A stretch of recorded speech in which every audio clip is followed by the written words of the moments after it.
जा रहे हैं वो ब्लॉग होने वाला है केवड़िया से दिल्ली का। केवड़िया से दिल्ली अराउंड 1000 किलोमीटर से ऊपर पड़ जाता है।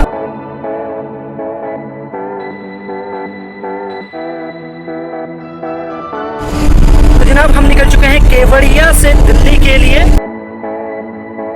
सीधे अगर आप जाना चाहते हैं दिल्ली की ओर तो ये रास्ता आपको बिल्कुल ही शॉर्ट पड़ने वाला है और रोड तो आपको बिल्कुल एक नंबर मिलेगी, क्योंकि गुजरात में बिल्कुल जो आपको सड़कें मिलेंगी वो बहुत अच्छी आपको मिलने वाली हैं। तो फाइनली फ्रेंड हम पहुंच चुके हैं चित्तौड़गढ़ से आगे और अब हम जा